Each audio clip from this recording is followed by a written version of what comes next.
नमस्कार, स्वागत है आपका। मैं हूं आपके साथ दिनेश अवस्थी। पश्चिम बंगाल में सरकार बने 4 महीने हो रहे हैं, लेकिन यहां टीएमसी और बीजेपी के बीच की तनातनी खत्म नहीं हो रही है। दोनों पार्टियां एक बार फिर आमने सामने हैं। टीएमसी ने जहां 2 दिन खेला होबे दिवस मनाया, तो वहीं बीजेपी ने शहीद सम्मान यात्रा निकाली। इसमें टीएमसी का खेला होबे दिवस जहां एक तरह से बीजेपी पर जीत का जश्न था, तो वहीं बीजेपी ने चुनाव और उसके बाद हिंसा को उजागर किया है।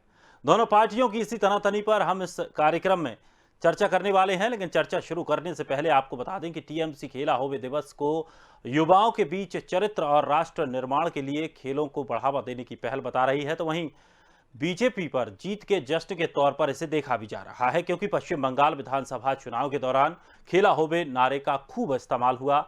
ममता बनर्जी ने बार बार बीजेपी के खिलाफ इस नारे का इस्तेमाल किया।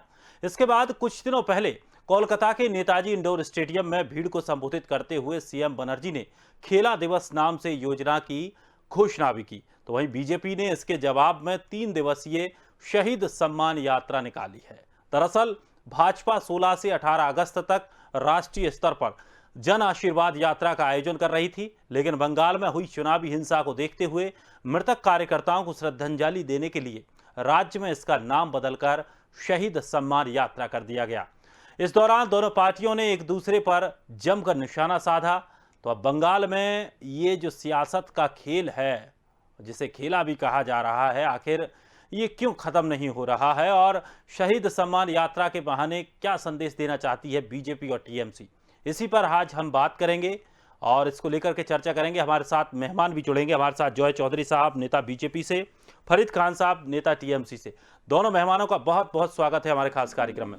जॉय चौधरी साहब, सबसे पहला सवाल आपसे।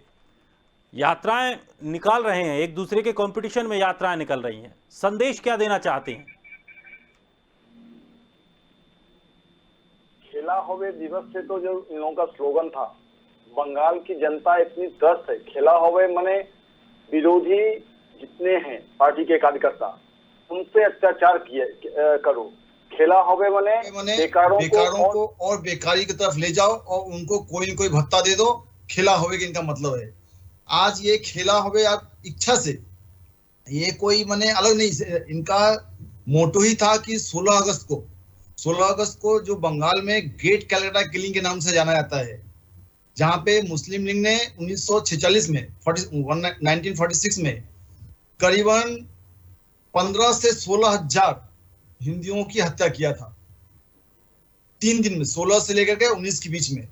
आज उसी 16 को ये ग्रेट कैलकाटा किलिंग डे को पर्टिकुलर किसी समुदाय को लुभाने के लिए, किसी समुदाय को खुश करने के लिए ये खेला दिवस के नाम से इसको बोलते हैं। आज बंगाल में आप देख रहे हो, हिंसा रुकने का नाम नहीं ले रहा है, किसी हालत में हिंसा रुक नहीं रहा है। विरोधी जो भी विरोधी है उस पर दिनों दिन अत्याचार बढ़ते जा रहा है। और ये खेला हुआ का जो उनका है, वो ऐसा दहशत यहाँ पे का माहौल तैयार कर दो, ऐसा दहशत कर दो कि कोई विरोधी सामने खड़ा न हो पाए, कोई कुछ कर न पाए, यहाँ पे सरकार के खिलाफ कोई आंदोलन नहीं कर पाए। ये इनका मकसद ये है। लेकिन टीएमसी ये कहती है कि खेला होवे की वजह से बीजेपी बंगाल में डर रही है। बीजेपी तो डर रही है ना। हमारे कार्यकर्ता मारे जा रहे हैं, हमारे कार्यकर्ता अभी भी घर से बाहर हैं। आपको देखे होंगे कि हाई कोर्ट ने संज्ञान लिया और हमने कोर्ट के नेतृत्व में जो जांच कमेटी बैठी थी, उस कमेटी को लेकर के हम अपने कार्यकर्ता को लोकल पुलिस, लोकल एडमिनिस्ट्रेशन से लेकर के कार्यकर्ता को घर लौटाए हैं, बहुत मुश्किल से। और तो इस तो डर तो लगता ही है, क्योंकि इनका खेला होवे जो है ये इतनी भयंकर है। आज इनका चले जाओ बहरमपुर, चले जाइए मुर्शिदाबाद, चले जाइए बोलपुर, चले जाइए मिदनापुर, तो ये लोग उस एरिया में खेला होवे के नाम से जो आतंक कर दिए हैं। साधारण जनता, जनार्दन जो है वो खेला होवे से डरने लगा है। इनके कैडर से, इनके कैडर हाथ में बॉल लेके निकलता है, ऐसा दहशत आ गया यूथ में। जी, इनकी हालत ऐसी हो गई यहाँ बंगाल में। चलिए फरीद साहब, खेला होवे से बंगाल के लोग डर रहे हैं।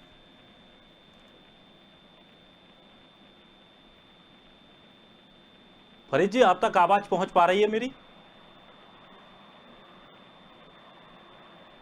चलिए फरीद जी से दोबारा से हम जुड़ने की कोशिश करेंगे। जॉय साहब हमारे साथ लगातार बने हुए हैं। सर, पश्चिम बंगाल में जो खेला होबे कार्यक्रम किया गया, इसमें साफ तौर पर ममता बनर्जी ने ये भी कहा था कि इसके बहाने लोगों को, जो बच्चे हैं, उन बच्चों को जागरूक किया जा रहा है, उन बच्चों को खेलों के प्रति अग्रसर किया जा रहा है।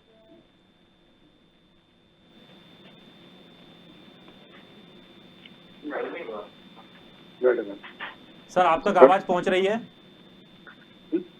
अवस्थी जी, मैं सुन पा रहा हूँ आपको। जी जी जी हाँ, मैं कह रहा था कि बीजेपी वालों को तो नौटंकी करने की आदत है। इनको हर अच्छी चीज में बुराई नजर आती है। आज जब हम युवाओं को आगे लाने की कोशिश कर रहे हैं, खेला हॉबे के दिवस पे के मौके पर उनको एक नई योजनाएं दे रहे हैं, उनको फिट रहने का तरीका बता रहे हैं, उनको फुटबॉल बांट रहे हैं, और हम लोगों के बीच में रहना चाहते हैं, लोगों को अपने साथ रखना चाहते हैं, लोगों को मिला के साथ रखना चाहते हैं। मगर लेकिन बीजेपी ये कह रही है कि वो जो टीएमसी के लोग फुटबॉल लेकर बाहर निकलते हैं तो डर लगता है। जी बिल्कुल, डर तो लगता ही है, डर लगता है, लेकिन बीजेपी वालों को, क्योंकि ये लोग तो जनता के बीच में कभी जाते नहीं है। इनके नेता तो हवाई जहाज से उड़ के सुबह आते हैं, शाम को चले जाते हैं। जनता से इन लोगों का तो कोई कनेक्शन है ही नहीं। और कुछ नेता है वो सिर्फ मीडिया घरों में जाके एसी रूम में बैठ जाते हैं, तो जनता के बीच में इन लोगों को कोई संपर्क है ही नहीं, तो इन्हें डर लगता है। मगर हमें ना, हमारे नेताओं को डर नहीं लगता है, क्योंकि हम बहुत धन्यवाद कहते हैं हमारी नेत्री श्रीमती ममता बनर्जी का, कि जो हमको निर्देश देती है कि हमेशा जाओ, जनता के बीच में रहो, जनता के बीच में रहकर उनके साथ घुलो मिलो, उनके साथ रहो, उनकी तकलीफें देखो। हमने अभी 16, 17, 18 को जिस तरह से खेला हुआ दिवस का नाम भी दिया है, और हमारी सरकार लोगों के घर पर जाके देख रही है कि तुम्हें क्या तकलीफ है, तुम्हारे क्या प्रॉब्लम है, तुम्हारा कौन किस चीज का कार्ड नहीं बना है, तुम्हारे कौन किस चीज की कमी है, हमारे वर्कर, हमारे अधिकारी लोग जाकर देख रहे हैं। तो हम तो लोगों से जनसंपर्क बना के रखते हैं, तो डरना तो बिल्कुल सही है। बीजेपी वाले जरूर डर रहे हैं, ये लोग तो पब्लिक के पास कभी गए नहीं है। इन्हें सिर्फ पब्लिक की याद आती है, कब आती है? जब इलेक्शन आता है तब इन्हें पब्लिक की याद आती है, तब ये जनता को बड़े बड़े वायदे देते हैं, बड़े बड़े लुभावने वादे करते हैं, उनको बड़े बड़े आश्वासन देते हैं। और यही कहते कहते, जिस तरह से मोदी जी ने कहा था कि 2022 तक देश से गरीबी मिटा दूंगा, तो मैं उनसे पूछना चाहता हूं कि अभी उनके नेता लोग वादा कर रहे हैं कि हमने 80 करोड़ लोगों को अनाज बांटा। तो ये 80 करोड़ जनता देश में गरीब हो गई, और ये वादा करते थे कि 2022 तक कोई गरीब नहीं रहेगा। तो ये अपने सवाल का जवाब तो खुद ढूंढ नहीं पा रहे हैं, और दूसरे लोग में ये खोट ढूंढ रहे हैं कि क्या कर रहे हैं। लेकिन बंगाल की जनता ममता बनर्जी पे पूरा विश्वास करती है और उनको धन्यवाद कहती है। आप कह रहे हैं कि बीजेपी के नेता जनता के बीच में नहीं जा रहे हैं। बीजेपी ने भी तो सम्मान यात्रा निकाली अपनी। देखिए, वो सम्मान यात्रा नहीं, वो नौटंकी यात्रा है। बीजेपी सिर्फ नौटंकी के अलावा कुछ जानती नहीं है। इन्हें किस तरह से, जब ममता बनर्जी की सरकार कुछ अच्छा काम करने जा रही है, उसमें जाके बीच में कैसे रोक लगानी चाहिए, कैसे झमेले बढ़ाने चाहिए, ये सिर्फ वही जानते हैं और कुछ भी नहीं है। जब हम लोगों के पास जा रहे हैं, लोगों को सुविधाएं देने जा रहे हैं, तो ये वो उस तरह की यात्राएं निकाल के रास्ते में गड़बड़ी फैलाने का काम कर देंगे, ताकि लोगों तक वो सुविधाएं नहीं पहुंच सके और लोग उस चीज से महरूम रहें। चलिए जॉय साहब, ये नौटंकी के अलावा और कुछ भी नहीं।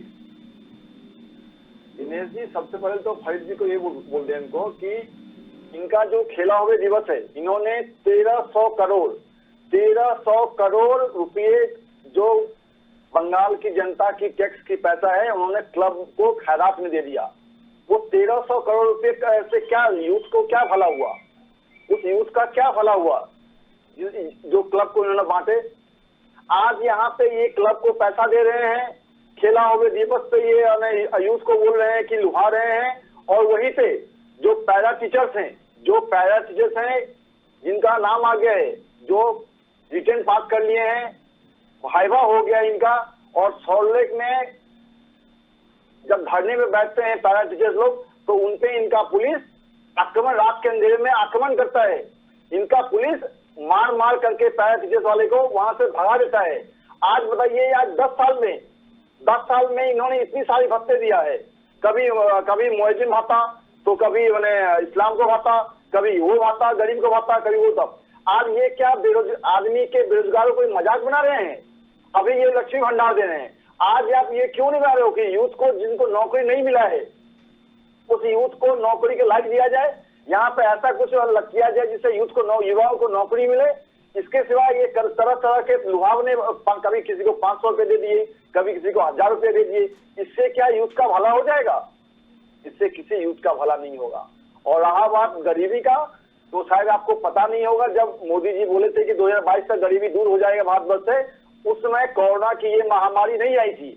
और कोरोना की इस महामारी में आपको भी धन्यवाद देना चाहिए कि प्रधानमंत्री सारे देशवासियों के साथ खड़े हैं और किसी को अंत्योदय योजना के अंतर्गत किसी को अन्न की दिक्कत नहीं हो, इसलिए प्रधानमंत्री सभी को अनाज, फ्री में अनाज दिए हैं। ये आपको धन्यवाद देना चाहिए। और उससे और आपको धन्यवाद देना चाहिए कि आप लोगों ने बंगाल में रेशन व्यवस्था में एक नेशन एक रेशन को नहीं अपनाया। जब तक कि कोर्ट ने फटकार नहीं लगाया, आप लोग नहीं अटकाया। आज मान लीजिए कोई गरीब मजदूर दिल्ली में काम कर रहा है, आज कोई गरीब मजदूर यूपी में काम करने गया है, कोई गरीब मजदूर उड़ीसा गया है, कोई गरीब मजदूर गुजरात गया है। जब वहां से वो इस कोरोना महामारी में बंगाल लौटता है तो उनका राशन कार्ड वहां बना हुआ है, बट यहाँ पे उससे राशन से वंचित होते हैं। क्यों वंचित होगा? आज यदि वन राशन वन नेशन हो जाए कार्ड, तो यहाँ की जनता भी उसी राशन कार्ड से यहाँ अनाज ले सकती है, किसी कोई तकलीफ नहीं होता है। तो आप जनता के भलाई जिसमें हो वो प्रोजेक्ट में काम करिए, न कि विरोधी शक्तियों को कुचलने का, तानाशाही का, हिटलरशाही का ये काम। बच्चों को जो फुटबॉल बांटी गई वो सही काम नहीं था। नहीं, बच्चे को फुटबॉल बांटना कोई, मैं तो नहीं बोल रहा हूँ कि खराब काम है, लेकिन उसके लिए 16 अगस्त जैसे कोलकाता में गेट कैलकाटा किलिंग 16 से 19 था, तो ये लोग भी खेला दिवस 16 से 18 रखे हैं। उनका जो ये मकसद है, ये दोनों जो इनका कोइंसिडेंस है, इनसे हमारी दिक्कत है कि उस नाम से कहीं ये उसे फिर से दोहराना तो नहीं चाहते हैं, कहीं फिर से उसे रिपीट करना, कविता में रिपीट करने वाले नहीं है। जो मुस्लिम लीग ने 1946 में हजारों हत्याएं करी थी, वो फिर से तो ये दोहराना नहीं चाहते हैं। उसे ये दहशत के नाम पे करने के लिए आज ये बंगाल में खेला दिवस मनाया जा रहा है। फरीद साहब, आपके खेला दिवस से डर ये है कि उनको ऐसा नहीं लग रहा है कि इससे बच्चों को खेल के प्रति जागरूक कर रहे हैं, बल्कि हिंसक ना हो ये खेला हो बे, ये डर है बीजेपी को? देखिए, मैंने आपको पहले ही बताया ना कि इनकी तो आदत ही है कि किस तरह से देश की शांति, देश की एकता और अखंडता को किस तरह से बर्बाद किया जाए। इसलिए इनको हर चीज में कुछ ना कुछ प्रॉब्लम दिखता है। अभी मेरे भाई साहब बता रहे थे कि क्लबों को हम लोग खैरात दे रहे हैं। अब देखिए, मैंने पहले भी कहा था, आप लोग के माध्यम से मैं बहुत दिन से आपसे बात करता चला आ रहा हूँ कि ये लोग जो दिल्ली से चलकर आए थे यहाँ पर, गुजराती फॉर्मूला यहाँ पर लेके आए थे, आज बंगाल का कल्चर को समझ ही नहीं सकते हैं। बात करते हैं बंगाल की, बंगाल का जो कल्चर है, हर क्लब से खिलाड़ी लोग, युवा लोग जुड़े रहते हैं, हर इलाके में जो भी है वो क्लब ही डिसाइड करते हैं कि कौन क्या करेगा। क्लब से ही यंग बच्चे लोग उससे जुड़े रहते हैं, क्लब से ही कहाँ डिस्ट्रीब्यूशन सिस्टम होता है, चालू होता है। अगर क्लब को हम देखते हैं, हमारी ममता बनर्जी देखती हैं, तो क्लब के माध्यम से इलाके की अच्छी सर्विस मिले तो बुराई क्या है। उसको ये बोलते हैं हमने क्लबों को खैरात दिया। ये एक अच्छी भाषा नहीं है। मुझे लगता है कि मेरे दोस्त जय जी को अपनी भाषा को थोड़ा सा सुधारना चाहिए। हो सकता है, खैर कोई बात नहीं है, भाषा का थोड़ा इधर उधर हो भी जाता है, लेकिन फिर इनको लगता है कि मौजिन को भत्ता देते हैं। लेकिन इन्हें मौजिन का भत्ता क्यों देगा? हम तो पुरोहित को ही भत्ता देते हैं, वो इन्हें क्यों नहीं दिखा? और ये बोलते हैं हम लोग खैरात देते हैं। खैरात किसको देते हैं आप? ये हमारे नागरिक हैं, इनका अधिकार है। हम जनता का अपनी सरकार पर अधिकार होता है, कोई किसी को खैरात नहीं देता है। आज जिस तरह से ये कह रहे थे कि ममता दीदी ने किसानों को कुछ दिया नहीं, तो जब ये बोल रहे थे कि 3 साल दिया नहीं, 18,000 उनका लॉस रहा, आज जब हम मांग रहे हैं तो वो बोलते हैं कि आप अब मांगने का काम क्यों करते हैं? तो पहले तो इनकी कथनी और करनी इनको अपने आप चेक करनी चाहिए। ये क्या बोलते हैं, क्या करते हैं, इन्हें खुद नहीं मालूम। ये सिर्फ बिगड़ किस तरह से घटाया जाए उस चीज की राजनीति करते, लोगों के भलाई के बारे में कभी सोचते ही नहीं है। नहीं तो मैं जयजी से पूछना चाहता हूँ कि जब कोरोना 1 आया था, हमारे आदरणीय प्रधानमंत्री श्री नरेंद्र दामोदर दास मोदी जी ने वादा किया था कि 20 लाख करोड़ मैं दे रहा हूँ जनता के लिए। मैं पूछना चाहता हूँ 20 लाख करोड़ कहाँ गए? किसी को दिखे? किसी के खाते में आए? कोई मुझे बता दे। तो ये लोग सिर्फ लोगों को लुभावना जानते हैं, बड़े बड़े वादे करते हैं और जनता से इनका कोई सरोकार नहीं है। और आज जहाँ हमारी नेत्री ममता बनर्जी जनता के बीच में रहती है और हम सबको निर्देश देती हैं कि जनता के बीच में रहो, जनता के साथ रहो, तो इन लोगों को तकलीफ होती है, इन्हें डर लगता है। जॉय साहब, जवाब दीजिए। सबसे पहले तो मैं बता दूं इनको कि ये जो बोले थे क्लब से जो कि नए खिलाड़ी निकलते हैं, क्लब से बड़े बड़े अगल बगल में जो यूथ है वो जुड़े रहते हैं, इनकी आरामबाग में इनकी सांसद, इनके जो वहाँ की लोकल अथॉरिटी है, इनके पार्टी कैडर हैं, उन्होंने फर्जी क्लब के नाम पे लाखों रुपया लूटा है आरामबाग में। ये एबीपी आनंद न्यूज चैनल में आया हुआ है, पहली बात। दूसरी बात कि आपने खेला होगे तो दे रहे हो, आप युवाओं को फुटबॉल दो, युवा क्लब को पैसा दो, कोई असुविधा नहीं है। संग संग युवाओं को रोजगार भी दो, जो बेरोजगार है उसे रोजगार के दो। कैसे रोजगार करेगा? आप बोल रहे हो बंगाल में यहाँ की बीजेपी कल्चर सीख नहीं पाई, ये गुजरात मॉडल फेल हो गई।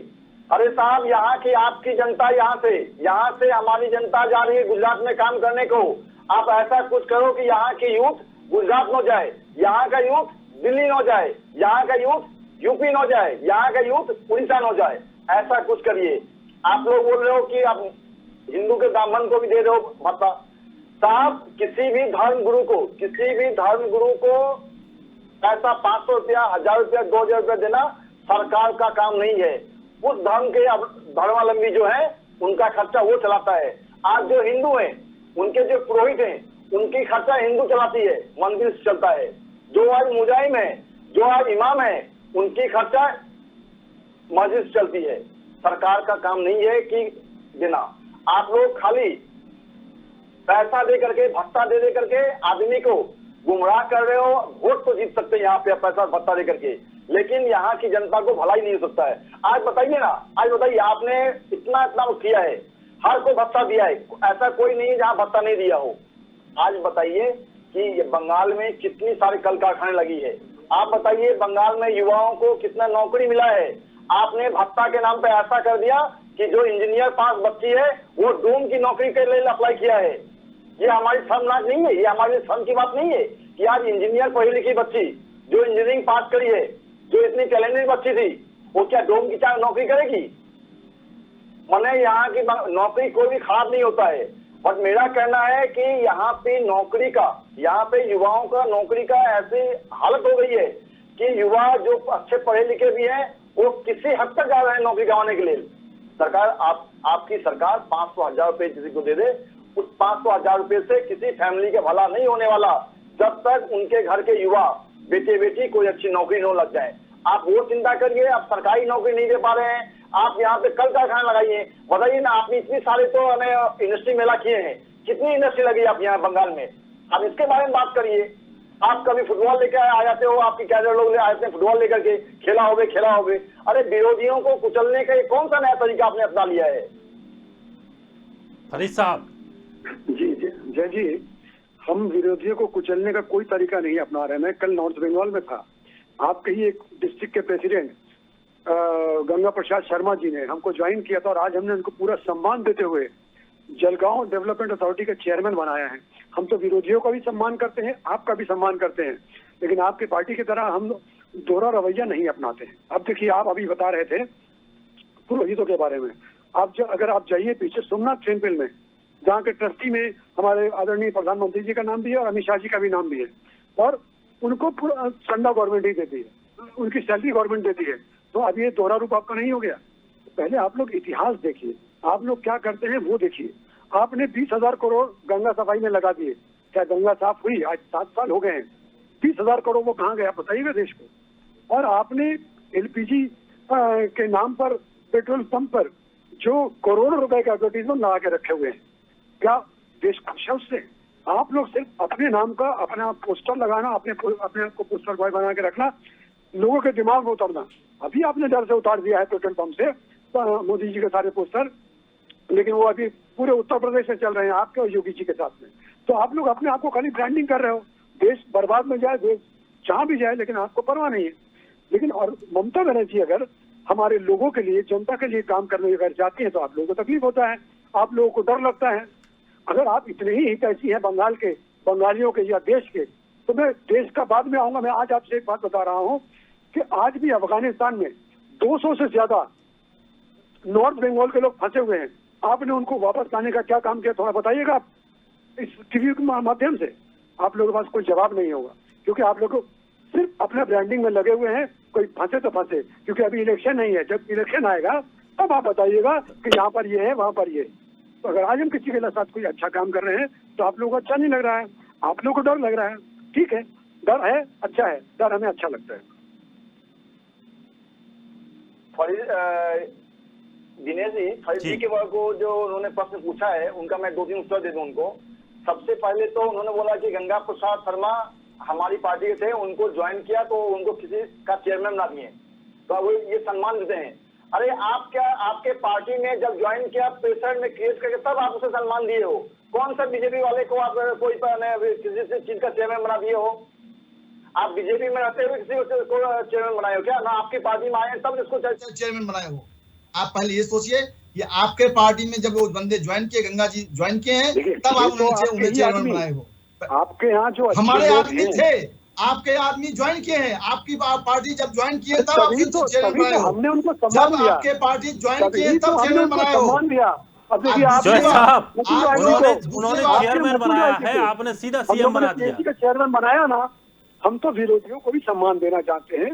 हम किसे, कौन सा विरोधी? आप बोल रहे हो कि गंगा प्रसाद शर्मा अभी विरोधी में है? आप बोल रहे हो गंगा प्रसाद शर्मा क्या विरोधी पार्टी में है? आप गंगा प्रसाद शर्मा क्या विरोधी में विरोधी हैं? जब वो बीजेपी छोड़ करके तृणमूल में ज्वाइन किए हैं तब जाके आप उन्हें किसी चीज का चेयरमैन बनाए हो।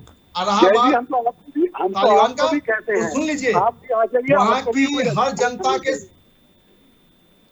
तालिबान की वहाँ पे हर जनता के साथ मोदी जी खड़े हैं, और हर जनता वहाँ से जैसे टक्कर में कोई नहीं है। आ जाइए, देखिए, हमें किसी के टक्कर में पड़ना भी नहीं है, हमें किसी के टक्कर में पड़ना भी नहीं है। आप युवाओं के लिए काम करिए। आप ये खेला होवे के नाम पे, आप ये खेला होवे के नाम पे बंगाल में जो दहशत फैला रखे हो, ये जो दहशत फैला रखे हो, दहशत को शेष कर बंगाल में ये खेला होवे के नाम पे ये दहशत को फैला दो, जो फैला रखे हो उसे बंद करिए दहशत को। रहा बात तालिबान की, वहाँ की जनता के साथ वहाँ की हमारी सरकार पूरा तरह से है। वहाँ से हर हिंदू, हर वहाँ का नागरिक, चाहे वो बंगाली हो, सिख हो, मारवाड़ी हो, गुजराती हो, बिहारी हो, यूपी हो, किसी का भी हो, प्रदेश का हो, वो भारतवासी है। और हर एक आदमी को वहाँ से सुरक्षित, वहाँ से हर एक आदमी का वहाँ से सुरक्षित यहाँ लाया जाएगा। वो भारतवर्ष का नागरिक है, चाहे वो किसी समुदाय से हो, वो किसी समुदाय से हो, वो किसी हिंदू हो, मुस्लिम हो, सिख हो, ईसाई हो, कोई भी हो, वो भारतवासी है। और हर भारतवासी के साथ मोदी जी खड़े हैं। और जब तक हर भारतवासी वहां से सकून के साथ यहाँ लौट नहीं जाता है, सकुशल यहाँ लौट नहीं आता है, मोदी जी हर दिन खड़े हैं और हर को यहाँ पे लौटाएंगे। हमारे 200 से ज्यादा बंगाली लोगों को अफगानिस्तान से कब लाने का काम कर रहे हैं आप? पूरा अफगानिस्तान में 200 आदमी है क्या? कल खाली पूरा अफगानिस्तान में क्या 200 आदमी है? ना हजारों आदमी वहाँ पे। हर नॉर्थ बंगाल नहीं, मैं पूरा भारतवर्ष की बात कर रहा हूँ। पूरा भारतवर्ष का एक एक आदमी को वहाँ से सकुशल सुरक्षित यहाँ पे लाया जाएगा। आप इसके बारे में निश्चिंत रहें। आप खाली बंगाल की सत्ता संभालिए। बंगाल में जो दहशत की माहौल पैदा कर रखे हो आप लोग, ये खेला होवे के नाम से, उसे समाप्त करिए। ये युवाओं को कोई भत्ता न दे करके, आप युवाओं को कोई आप नॉर्थ बंगाल के लोगों को पहले आप सुन लीजिए, आप उन्हें नौकरी दीजिए। इससे पहले भी आप युवाओं को भत्ता दिए थे। आप जो बेरोजगार युवक हैं, 1,000 रुपए की महीने भत्ता दिए थे, वो क्या अभी चल रहा है? आप बताइए, वो भत्ता क्या चल रहा है? जो बेरोजगार को 1,000 रुपए आप दे रहे थे, वो क्या अब चल रहा है? बंद हो चुकी है। मैं ये बोल रहा हूँ, तरह तरह की ये नौटंकी छोड़ करके युवाओं का भला किससे हो वो देखिए। और यहाँ का जो दहशत की माहौल है, आप लोग खेला होवे के नाम से ग्रेट कैलकाटा क्लींस को जो यहाँ दोहरा रहे हैं, उसे किसी हालत में बंद करिए। ये चीज बंद करिए, झूठ फैलाना बंद कीजिए, बंद करिए। इसका लाभ आप जरूर उठाइए। आप खुद चाहिए, अपने लोगों को भेजिए। द्वारे सरकार आया हुआ है, द्वारे जा रहा है। SC ST को 1,000 रुपया महीना और जनरल और OBC को 500 रुपये महीना हमारी सरकार देने का काम कर रही है। आप खुद अपने लोगों को आज कौन सा भत्ता आपका कंटिन्यू है बताइए ना? आप इमाम को भत्ता दे रहे थे, अभी तक चालू है क्या? बंद हो गया। आप पुरोहित को भत्ता दे रहे थे, चल रहा है क्या? बंद हो गया। बहुत बहुत शुक्रिया, को 1,000 रुपया बहुत शुक्रिया जॉय चौधरी साहब, फरीद खान साहब, बहुत बहुत शुक्रिया हमारे साथ जुड़ने के लिए इस खास कार्यक्रम में चर्चा के लिए। तो बंगाल में बीजेपी कह रही है कि ये खेला कब खत्म होगा, बीजेपी को उस खेला से डर लग रहा है। तो वहीं साफ तौर पर टीएमसी का कहना है कि ये खेला होवे हम छात्रों के लिए लेकर आए हैं, जिससे कि स्टूडेंट्स स्पोर्ट्स में आगे जाएं और वैचारिक रूप से, मानसिक रूप से स्वस्थ रहें। फिलहाल इस खास कार्यक्रम में इतना ही। ताजा तरीन खबरों के लिए आप बने रहिए स्वदेश के साथ।